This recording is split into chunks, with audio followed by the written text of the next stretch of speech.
வணக்க மக்களே, welcome to the vendor show. இன்னைக்கு ஷோ நம்ம பார்க்க போகிறது டெட்லி அமெரிக்கன் மேரேஜ் அப்படின்ற டாக்குமெண்ட்ரி மூவியோட ரிவ்யூ. இந்த டாக்குமெண்ட்ரி நெட்ஃப்ளிக்ஸில் தமிழ் டப்பிங்கோட அவைலபிளாக இருக்குது.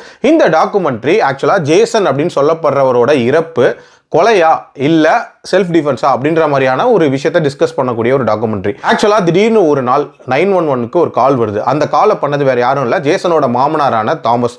தனக்கும் தன்னோட மருமகனுக்கும் ஏற்பட்ட சண்டையில் நான் பேஸ்பால் பேட்டை வச்சு தன்னோட மருமகனை அடிச்சிட்டேன், அவர் ஒரு மாதிரி ரத்த காயத்தோடு இருக்காருன்ற மாதிரி சொல்கிறாரு. போலீஸ் அந்த இடத்துக்கு போய் பார்க்கும்போது பயங்கரமான ரத்த வெள்ளத்தில் மிதக்கிறாரு அப்படின்னே சொல்லலாம். தன்னோட மகளான மோலியை இவர் அடித்து கொடுமைப்படுத்திட்டு இருந்தாரு. அதை பார்க்க முடியாமல் நான் அடித்தேன், நானும் மோலியும் செல்ஃப் டிஃபென்ஸ்க்காக இதை பண்ணோம் அப்படின்ற மாதிரி சொல்கிறாங்க.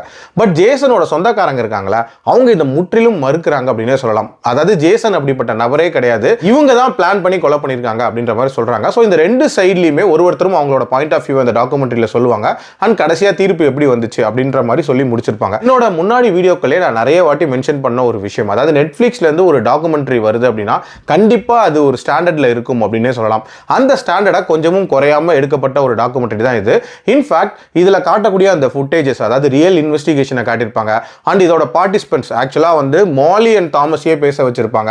அது மட்டும் இல்லாமல் ஜேசனோட பசங்களை பேச வச்சிருப்பாங்க. இது மாதிரி ரொம்ப நீட்டான பார்ட்டிசிபென்ட்ஸை இன்வால்வ் பண்ணியிருப்பாங்க. ஆல்சோ இந்த டாக்குமெண்ட்ரியோட இன்னொரு முக்கியமான விஷயம் என்ன அப்படின்னா, இந்த மாலி அப்படின்றவங்க ஜேசனோட ஒய்ஃப் கிடையாது, ரெண்டாவது ஒய்ஃப் தான்.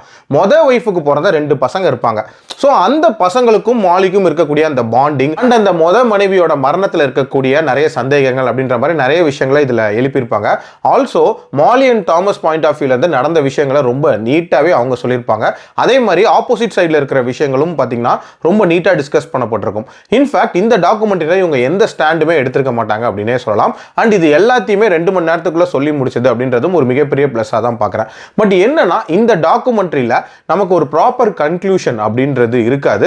அண்ட் மற்ற டாக்குமெண்ட்ரி எல்லாம் கம்பேர் பண்ணும்போது இன்னுமே கொஞ்சம் சஸ்பென்ஸ்ஃபுல்லாக இதை சொல்லியிருக்கலாமோ அப்படின்ற ஒரு லைட்டான ஒரு ஃபீட்பேக் இருக்கு. மற்றபடி இது ஒரு தரமான டாக்குமெண்ட்ரி தான், கண்டிப்பாக ட்ரை பண்ணி பார்க்கலாம்.